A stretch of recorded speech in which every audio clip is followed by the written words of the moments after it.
Reel बनता है, बहुत सारे, हमें लगता है उनका हम 2-3 दर्जन रील देखे हैं। तो हम ये जानना चाहते हैं, और बिल्कुल मैं लोकतंत्र के चौथे स्तंभ के माध्यम डीएसपी साहब से ही मेरा सवाल होगा कि सूर्या जब भाग रहे तो आपने कहने रील बनाया इसमें, तो आपने कहने दुनिया को दिखाया इस रील को कि सूर्या भाग रहा है?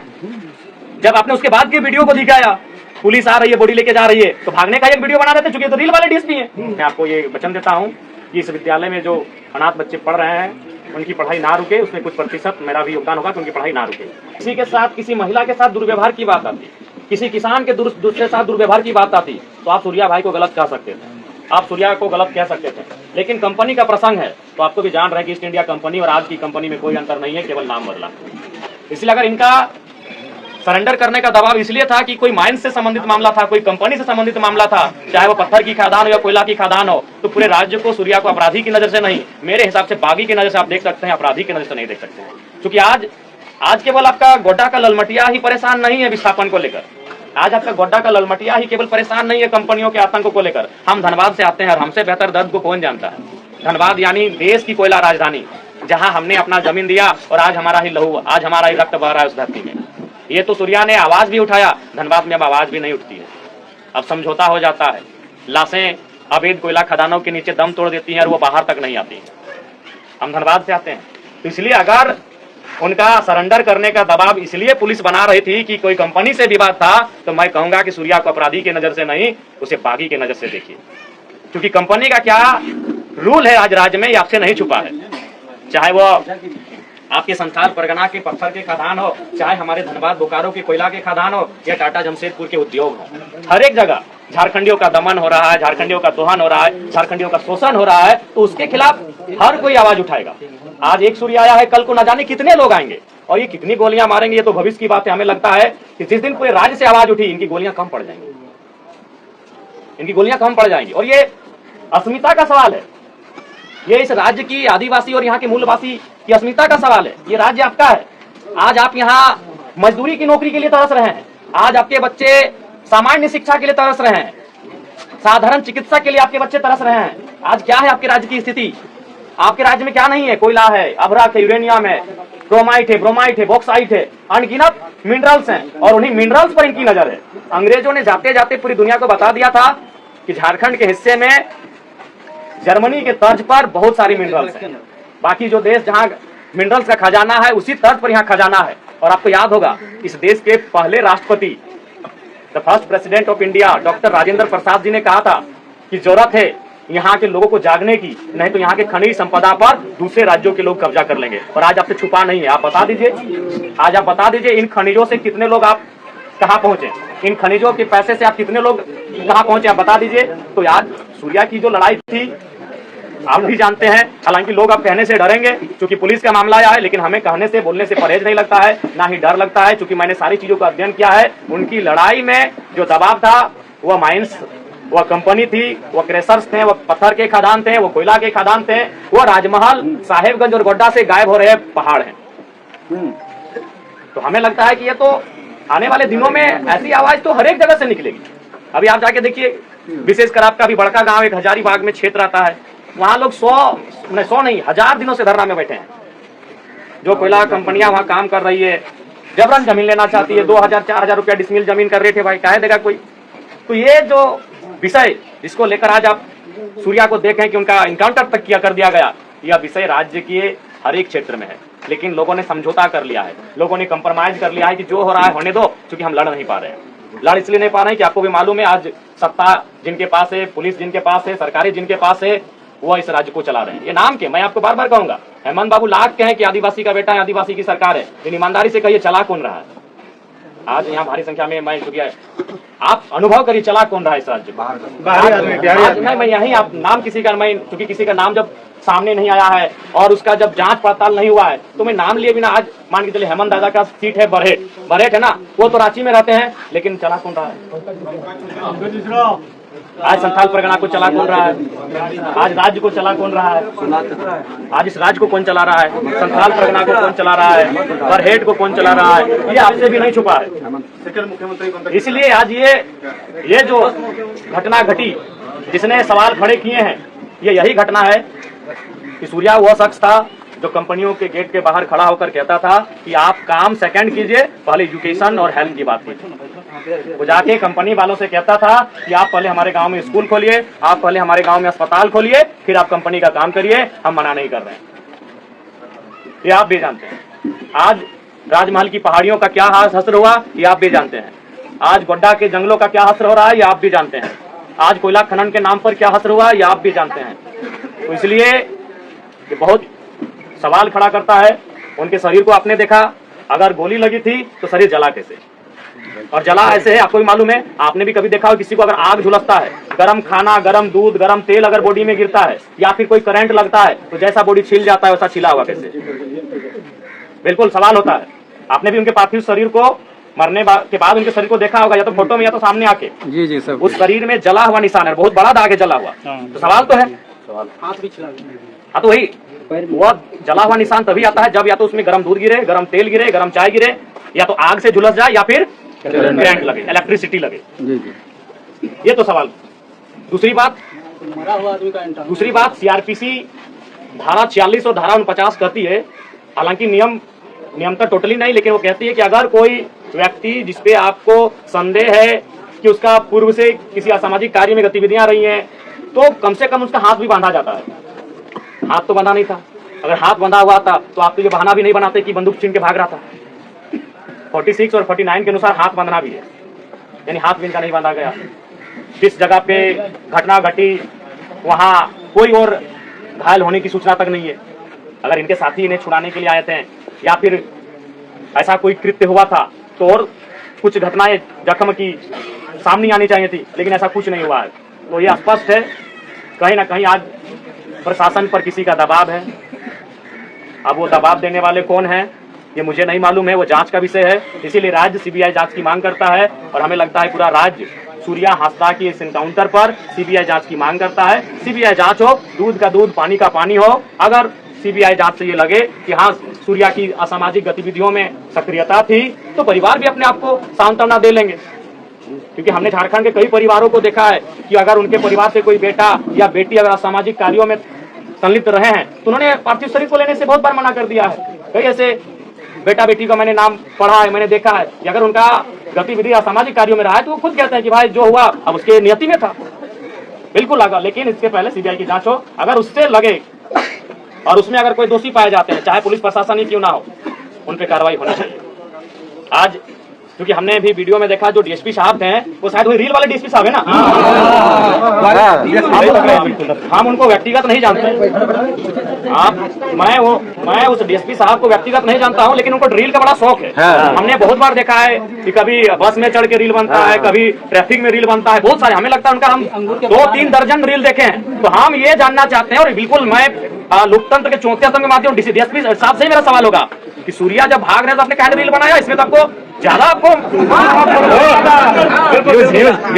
नहीं बजाएंगे। मैं बार बार कर रहा हूँ, शोक कार्यक्रम है, लेकिन चूंकि भीड़ है इसलिए मैं संबोधन कर रहा हूँ। तो आपने कहने दुनिया को दिखाया इस रील को कि सूर्या भाग रहा है।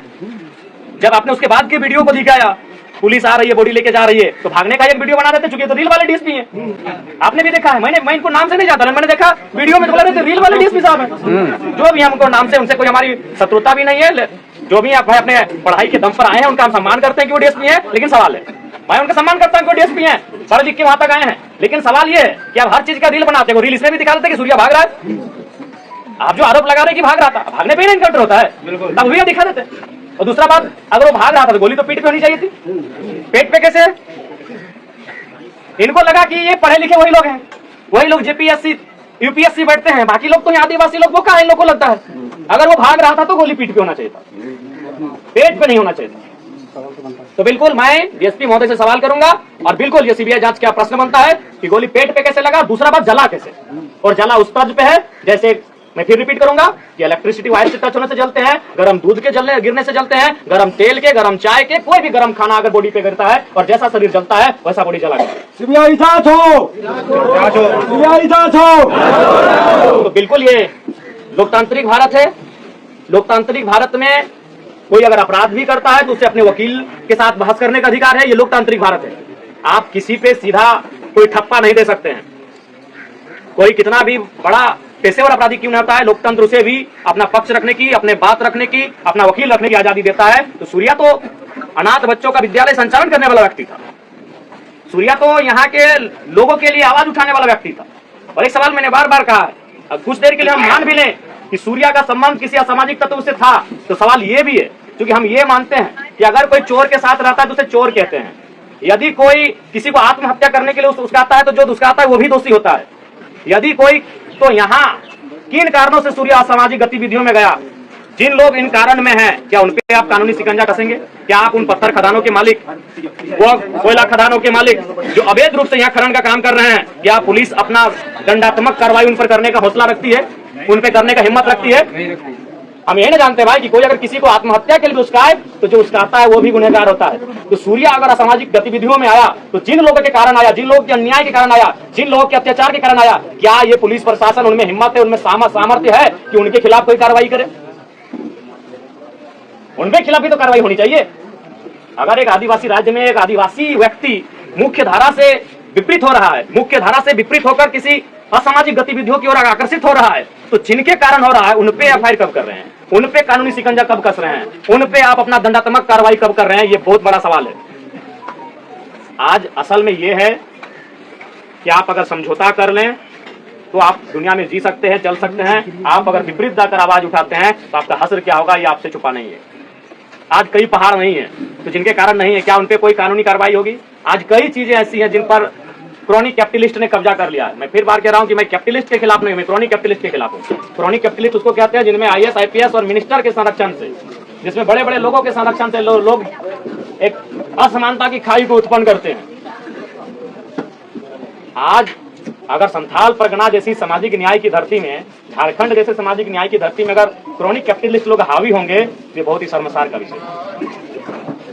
सर, सूर्या हत्या को लेकर ये विधानसभा में सवाल उठाएंगे सर? देखिए, विधानसभा का सत्र अभी संदेह में है। इस बार का सत्र आपको भी मालूम है, गुरुजी के निधन के बाद सस्पेंड हुआ था, फिर माननीय मंत्री जी भी अब हमारे बीच नहीं रहे, तो विधानसभा का सत्र सस्पेंस में है। होगा कितने दिनों का होगा, अवसर मिलेगा कि नहीं मिलेगा, लेकिन अगर चला तो मौखिक रूप से या लिखित रूप से जरूर इस बात की मांग करेंगे। अगर चला तो आगे भी तो सर इसका मौका मिल सकता है। नहीं, आगे मिलेगा, फिर 2 महीना लग जाएगा। आगे आपका दिसंबर के महीने में शीतकालीन सत्र में आपको मौका मिलेगा। अगर इस बार ही ढंग से सत्र चला तो या तो मौखिक या तो लिखित जरूर इस बात की मांग की जाएगी। तो आपसे हम यही आग्रह करेंगे, आप लोग भी आने वाला दिन संथाल परगना की धरती में जिस प्रकार से परिदृश्य को आप बदलते हुए देख रहे हैं, पहले लगता था कि माफियाओं का गढ़ धनबाद बोकारो है, माफिया धनबाद बोकारो में पनपते हैं, लेकिन अब समय के साथ संथाल परगना के जंगलों और पहाड़ों में भी माफियाओं का आगमन हो चुका है। तो हमें लगता है आज आप सभी को एकजुट रहने की आवश्यकता है। आज आपको एकजुट होकर आपको संघर्ष करने की आवश्यकता है। और हालांकि एक बात याद रखिएगा, सूर्या की मृत्यु के बाद ऐसा नहीं है कि जो लोग आंदोलन करते हैं, जो लोग गरीबों के अधिकार की आवाज उठाते हैं, वो आवाज दबेगी, बल्कि लोग फिर से आवाज को अपनी ओर बुलंद करेंगे, मुझे पूर्ण विश्वास है। और आप सभी से, आप लोग वहाँ आइए ना, जहाँ हम लोग प्रेस करेंगे वहाँ पे अपने सवाल का जवाब दे देंगे। अभी जनता के बीच बात हो रही है, तो आप तमाम जो जनता जनार्दन यहाँ उपस्थित हुए हैं, निसंदेह कल को बहुत सारे राजनेता यहाँ आएंगे, लेकिन जिस हुजूम के साथ आप आए हैं शायद कल नहीं आएंगे, क्योंकि आपका वो स्नेह उनके साथ नहीं है, आपका वो लगाव उन नेताओं के साथ नहीं है। मैं भी जानता हूँ आज जो जिस भारी भीड़ के साथ आप इस घर में आए हैं, कल को संभवतः बहुत सारे राजनीतिक दलों के बड़े नेता यहाँ आ भी सकते हैं, लेकिन आप शायद इस भारी संख्या में वहाँ नहीं आएंगे, क्योंकि आपका स्नेह, आपका लगाव उनके साथ वैसा नहीं है। मेरे साथ आपका विशेष लगाव है। तो मैं आपको ये आशा और मैं आपको भरोसा दिलाता हूँ कि इस इनकाउंटर के विषय में सीबीआई जांच की मांग को मजबूती के साथ हम लोग रखेंगे। और निसंदेह चूंकि हम चाहेंगे कि आप लोग एकजुट रहें। राज्य की जो परिस्थिति आज बन रही है, आज एकजुटता की परिस्थिति है। आज जिस प्रकार से हमारी खनिज पर इनकी नजर है, उसके लिए ये बहुत प्रकार का हथकंडा अपनाएंगे। ये पुलिस का सहयोग लेंगे, ये नेताओं का सहयोग लेंगे, ये इनकाउंटर का सहयोग लेंगे, क्योंकि उनका लक्ष्य हमारी खनिज है, उनका लक्ष्य हम अगर पहाड़ जाते हैं तो हम जड़ी बूटी के लिए जाते हैं, वो पहाड़ पत्थरों के लिए जाते हैं। हम अगर नदी जाते हैं तो शीतल जल के लिए जाते हैं, वो नदी बालू के लिए जाते हैं।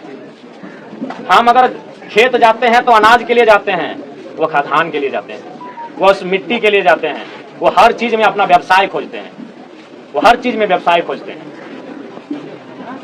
हम प्रकृति के साथ संतुलन बनाकर चलते हैं, हम जंगलों के साथ संतुलन बनाकर चलते हैं, हम जीव जंतु के साथ संतुलन बना के चलते हैं, हम नदी की धार के साथ संतुलन बना के चलते हैं, लेकिन वह हर जगह मुनाफा खोजते हैं। और आपको भी जानते हैं कि मुनाफा की जब बात आती है, इंसान इंसान को नहीं पहचानता। एक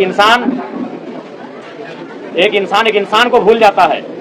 तो इसलिए उनकी नजर हमारे खेतों में है, हमारे खदानों में है, हमारे पहाड़ों में है, हमारे जंगलों में है, जहाँ बेशकीमती लकड़ियां हैं, जहाँ पत्थर हैं, जहाँ कई प्रकार के मिनरल्स हैं। इसलिए आवाज अगर उठानी हो, बुलंद होकर एकजुट होकर उठाइए। हमने टुकड़ों टुकड़ों में आवाज उठाई है, हम टुकड़ों टुकड़ों में बटे हैं। इसलिए आज आसानी के साथ हमें दबा दिया जाता है। वो कहते हैं ना, अगर एक लकड़ी को दिया जाए तो आसानी से तोड़ दिया जाएगा, उससे अगर गठरी को दिया जाए तो कोई नहीं तोड़ पाएगा। तो हमने टुकड़ों टुकड़ों में आवाज उठाई है।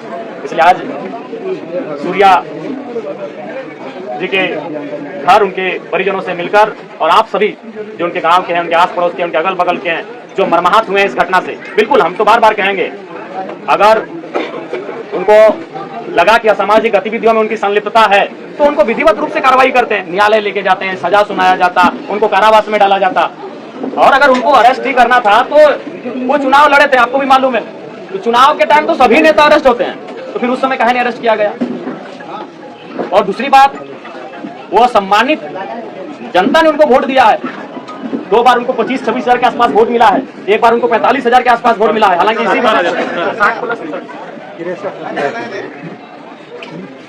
यानी हमें तो लग रहा है कि अगर आज लोबिंदा अगर बीजेपी शिफ्ट नहीं करते तो हमें लगता है सूर्या भाई इस बार विधायक बन के चले जाते। आराम से आराम। तो वो एक जनप्रतिनिधि है, और उसका अगर आप इनकाउंटर करेंगे तो भाई ये तो बड़ा सवाल क्यों नहीं करेगा।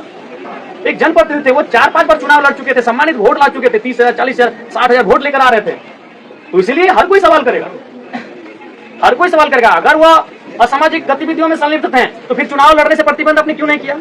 जब वो चुनाव का नॉमिनेशन भरने जाते थे तो क्यों नहीं उनको आपने डिटेन किया, अरेस्ट किया? भाई आप उनको चुनाव भी लड़ने दे रहे हैं, वो सम्मानजनक वोट भी लेकर आ रहा है, और आप फिर उनका सरेंडर करने का दबाव बनाते हैं, और आप जाके उसको गोपनीय तरीके से इनकाउंटर कर देते हैं। तो सवाल तो बनता है, इस सवाल का जवाब पुलिस प्रशासन को देना होगा, और इसके लिए पूरे राज्य को आवश्यकता है सीबीआई जांच की मांग को बुलंद करे। और मैं भी एक विधायक होने के नाते इस बात को लेकर आपको आश्वस्त करता हूँ, सीबीआई जांच की मांग को पुरजोर तरीके से मैं रखूंगा, पुरजोर तरीके से उठाऊंगा, इसकी जांच होनी चाहिए। प्रशासन की नजरिया को किस तरह से देखते हैं? देखिए, प्रशासन, मैं बार बार कहता हूँ, प्रशासन जैसा मैंने अध्ययन किया, प्रशासन हेल्पलेस चीज है। मैं कभी प्रशासन पर तो मुझे तरस आता है कि काहे वो शपथ लेते हैं, काहे वो दम भरते हैं IAS IPS का। क्योंकि आज के टाइम में भी अगर युवाओं का अगर नौकरी की बात करें, क्रिकेट और हीरो लोग को हटा दे तो IAS IPS का आज भी वो मॉडल मानते हैं। लेकिन आज परिस्थिति क्या है, वो किसी के इशारे पे चलते हैं, चाहे वो कोई पूंजीपति हो, चाहे वो कोई नेता हो, चाहे कोई मंत्री हो, या फिर कोई रसूखदार व्यक्ति हो। ये किसी के दबाव में है, यही जांच का विषय है, किसके दबाव में है। बिल्कुल प्रशासन पूरी तरह से दबाव में है, और ये किसके दबाव में, यही जांच का विषय है। क्योंकि आप इस प्रकार से एक आदिवासियत की आवाज को, शोषित वंचितों की आवाज को अगर धराशायी कर देंगे तो बहुत ही दुर्भाग्य का विषय है। राज्य की जनता चुप नहीं रहेगी, राज्य के आवाम चुप नहीं रहेंगे, वो सवाल करेंगे, और बिल्कुल एक साथ गोलबंद होकर सीबीआई जांच की मांग करेंगे। और आने वाले दिनों में बिल्कुल वो कटघरे में होंगे, और उनको सवाल का अपना जवाब भी देना होगा कि किन परिस्थितियों में आपने ये कृत्य को अंजाम दिया है। तो आप सभी से आग्रह है कि आप लोग एकजुटता के साथ रहें। देखिए, अब तो लोबिन दादा का भी बयान हम सुन रहे थे भाई, वो भी कह रहे कि हमको डर लगता है कि हम भी कई बार अवैध पत्थर खदानों, माइंस इत्यादि पर आवाज उठाए हैं, तो सोच सकते हैं संथाल परगना की स्थिति क्या है। लोबिन हेम्ब्रम जैसा शख्स जो कई बार विधायक रहे, आधा दर्जन के आसपास, अगर वो शख्स भय महसूस कर रहा है तो आम नौजवान कैसा महसूस करेगा? तब तो आम व्यक्ति, एक गांव किसान का जमीन, खेत खलिहान तो कोई ऐसे छीन के ले लेगा। एक ऐसा व्यक्ति जो गुरु जी के कालखंड से नेता बना है, और अगर वह व्यक्ति डर महसूस कर रहा है आज माफियाओं के आतंक में के साये में, तो सरकार को और पुलिस प्रशासन को बिल्कुल माफियाओं पर नकेल कसने की आवश्यकता है। आप माफियाओं से दोस्ती, और जो लोग आवाज उठा रहे हैं उनकी आवाज को बुलंद करने के लिए गोली चलाएंगे, ये बिल्कुल गलत बात है, ये बिल्कुल गलत बात है। झारखंड में लग रहा है सर प्रशासन की सुरक्षित नहीं है। साहेबगंज आप सुन रहे थे कि रूपा तिर्की का थाना प्रभारी का ही, हाँ, बहुत दिन पहले एक मैटर आया था। नहीं, हमें तो बार-बार, इसलिए मैं बार-बार कह रहा हूँ कि उनके परिवार से मैंने रोते बिखलते हुए अधिकारियों से भी, मतलब अभी भी उनके बीच में चल रहे सर, उनकी तरह से न्याय मांगा था। जब एक थाना प्रभारी को जो रूपा तिर्की का न्याय नहीं मिल पाया तो आम लोगों को क्या न्याय मिलेगा? बिल्कुल, ये तो बहुत ही हम ऐसे साये में जी रहे हैं। इस पर इस बार का विधानसभा में निसंदेह ये जो व्यवस्थाएं हैं, व्यवस्थाओं में जिस प्रकार से ढील और कोताही है, इसको लेकर आवाज मुखर होगी। मुझे लगता है बाकी विधायकों का, बाकी जनप्रतिनिधियों का सहयोग मिलेगा। और आप सभी से आग्रह होगी कि आप लोग उनके रोती बिखरती रह गई, लेकिन उनको कहाँ न्याय मिल पाया सर? वैसे थाना प्रभारी को पुलिस बिल्कुल ऐसे में बिल्कुल आम और अभी आदिवासी राज्य में एक आदिवासी बहन को न्याय नहीं मिल पाया, ये शर्म का बात है, बड़े ही शर्म की बात है। बिल्कुल इसको हम लोग आज तक ये 2-3 साल पहले घटना है ज़्यादा हम भी सुने थे, किसी प्लेटफॉर्म में इस चीज़ को हम भी सुने हैं चैनल के माध्यम से। तो उसी चैनल के माध्यम से सर 11 तारीख को पंकज मिश्रा, उसमें भी नाम लिया गया था, इसमें भी नाम लिया जा रहा है कि पंकज मिश्रा ऐसी घटना किया गया। क्या प्रशासन पंकज मिश्रा का सरकार को सबसे पहला बात तो जनता को विश्वास दिलाई कि लोकतांत्रिक देश है, ये लोकतांत्रिक देश है, सरकार को जनता को विश्वास दिलाना चाहिए और बिल्कुल सीबीआई की जांच हो और दूध का दूध और पानी का पानी हो, कौन क्या है, किसका संलिप्तता है, किसने क्या किया, सारी चीजें जनता के बीच आनी चाहिए। और मैं बिल्कुल इस बात को लेकर मुखरता के साथ अपनी आवाज पर रखूंगा। और साथ ही अभी हम लोग जैसा सुन रहे हैं कि यहाँ 200-300 बच्चे शायद अनाथ बच्चे पढ़ते थे, तो मैं आप सभी से आग्रह करूंगा कि जो लोग सक्षम है, क्योंकि हम जान रहे हैं कि झारखंड में अभी सक्षम लोग कहाँ रहे, सक्षम जिससे होना होता है, कोयला पत्थर बालू तो यूपी बिहार के लोग, इधर बंगाल के लोग रास्ते से ले जा रहे हैं, झारखंड के लोग तो मैंने मजदूरी गैसा बेलचा का काम कर रहे हैं, सक्षम तो बहुत कम लोग होंगे। तो लोग तो साइकिल चला के ले जाते हैं सर, जो लोग सक्षम है उनसे मेरा आग्रह होगा कि सूर्या जी ने जिस स्कूल को छोड़ा है जहाँ 200-250 की संख्या में अनाथ बच्चे पढ़ते हैं, वो बंद न होने पाए। मैं भी अपनी क्षमता के अनुसार ये आपको आश्वस्त करता हूँ कि मेरा भी उन बच्चों की पढ़ाई बंद ना हो, उसे मैं भी कंट्रीब्यूट करूंगा। जो फिर पुनः कहेंगे ताली वगैरह किसी भी कार्य के लिए नहीं आप बजाएंगे। मैं क्योंकि मैंने भी अपने विधानसभा में 75% अपना सैलरी डोनेट करने का बात कहा है, तो अब हमारे पास भी उतना रहा नहीं, लेकिन उसके बावजूद भी मैं ताकि बहुत सारी व्यवस्थाएं हैं, बहुत सारे सही लोग भी दुनिया में हैं, या फिर जहाँ तक भी होगा मैं निसंदेह ये मेरा प्रयास रहेगा, या मैं आपको ये वचन देता हूँ कि इस विद्यालय में जो अनाथ बच्चे पढ़ रहे हैं उनकी पढ़ाई ना रुके, उसमें कुछ प्रतिशत मेरा भी योगदान होगा कि उनकी पढ़ाई ना रुके, मैं ये प्रयास करूँगा। तो पुनः आप सभी को हुल विद्रोह की धरती में हुल जोहार करते हैं और साथ ही आप सभी से आग्रह करते हैं कि एकजुट रहिएगा। आने वाले दिनों में संथाल परगना में धनबाद बोकारो के तट पर माफियाओं का दौर दिखेगा आपको, क्योंकि उधर कोयला खत्म हो रहा है, इधर पहाड़ और पत्थर हमको दिख रहा है, उनका दौर बढ़ेगा। और आपको भी मालूम है केवल नाम बदला है, ब्रिटिश ईस्ट इंडिया कंपनी से अब कंपनी का नाम कुछ और हो गया है, चाहे BCCL रहे, CCL रहे, NTPC रहे, नाम लेने में हमको कभी डर नहीं लगता है, बस कंपनी का नाम बदला है, तरीका उससे भी बुरा है।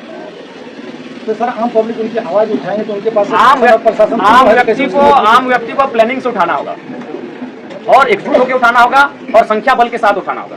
लोकतांत्रिक देश में संख्या बल मायने होती है, आप अगर आवाज उठाएंगे तो संख्या बल से उठाएंगे, प्री प्लानिंग के साथ उठाएंगे, ऐसे नहीं। और कभी कभी कहते हैं कि 2 कदम अगर पीछे आना चाहिए 2 कदम पीछे आइए, प्लानिंग करिए, फिर झपटा मारिए। 2 कदम पीछे आने की जरूरत पड़े आ जाइए, झुकने की जरूरत पड़े झुक जाइए, रुकने की जरूरत पड़े रुक जाइए, लेकिन अगली बार पूरी ऊर्जा के साथ उस काम को करिए। तो इसलिए मेरा संथाल परगना विशेषकर जो वो क्षेत्र जो आने वाले दिन माइंस कोल रहे, चाहे पत्थर का रहे, चाहे अन्य औद्योगिक गतिविधियों के कारण अगर प्रभावित होंगे, तो उनसे मेरा आग्रह यही होगा आप एकजुट होकर रहें। और सूर्या की आवाज अगर आपको लगता है, फिर मैं कहूंगा मेरा संबंध धनबाद से, आपका संबंध गोड्डा से है, सूर्या को आप हमसे बेहतर जानते हैं। मैं भले वो मेरे राजनीतिक दल से अंतिम चुनाव लड़े, लेकिन कभी उनसे हमारी ना मुलाकात हो पाई है, ना कभी टेलीफोनिक बात हो पाई है। सर उनके नहीं रहने के कारण सर आप उनको बेहतर जानते हैं। यदि आपको लगता है कि उनकी लड़ाई आम व्यक्ति के लिए है, यदि आपको लगता है उनकी लड़ाई लाचार बेबसों के लिए, यहाँ के आदिवासियों के लिए है, तो आप उस तर्ज पर अपने आंदोलनों को जहाँ जरूरत हो वहाँ बुलंद करेंगे। ठीक है, हम लोग थोड़ा सा प्रस्थान करेंगे और फिर कोशिश करेंगे कि आंदोलन में आपकी कितनी भागीदारी रहेगी? देखिए, आप भी जानते हैं कि सशरीर अभी पूरे राज्य में आंदोलन हो रहा है, और क्योंकि ये भी सच्चाई है कि थोड़ा सा संथाल परगना का जो प्रमंडल है, यहाँ हमारा संगठनिक ढांचा थोड़ा सा कोलांचल, कोल्हान, रांची उन क्षेत्रों की तुलना में थोड़ा सा है कम, लेकिन हमारे आने वाले दिनों में सक्रियता यहाँ बढ़ेगी और आंदोलन की रूपरेखा भी तैयार होगी।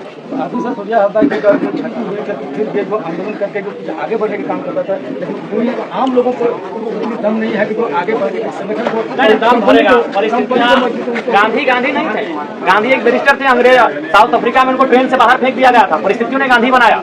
भगत सिंह एक नन्हे बच्चे थे, जलियांवाला बाग को कांड को अपनी आंखों के सामने होते हुए देखा तो उनको भगत सिंह बनाया, शहीद आजम बनाया। कोई वैसा नहीं होता है, परिस्थितियां उनको ऐसा बनाती हैं। सूर्या भी एक आदिवासी साधारण परिवार का, संथाल परिवार का बेटा था, परिस्थितियों ने उसको ऐसा बनाया, वो लड़ने लगा, वो भिड़ने लगा, वो डरने नहीं लगा। तो ठीक उसी प्रकार इसी भीड़ में आपको कई नौजवान दिखेंगे जो परिस्थितियां इनको गांधी और भगत सिंह दोनों बनाएंगे। तो परिस्थितियां तय करती हैं, हम और आप नहीं तय कर पाएंगे। अगर हम और आप तय कर पाते तो सचिन तेंदुलकर का बेटा आज क्रिकेट खेल रहा होता, अमिताभ बच्चन का बेटा आज वो उसकी तरह सफल हो जाता। वो परिस्थितियां तय करती हैं, वो हालात तय करते हैं, और हालात तय करेंगे कि अगला सूर्या कौन होगा, हालात तय करेंगे। लेकिन हाँ, इस बार किसी का फर्जी इनकाउंटर नहीं हो, ये भी हमें भी तय करना होगा। अगर हम लोग थाना में सुरक्षित नहीं रहेंगे तो कहाँ रहेंगे? देखिए, थाना पे सवाल खड़े होते हैं, निसंदेह खड़े होते हैं, और आपको ये बेहतर सवाल सरकार से पूछना चाहिए। अगर हम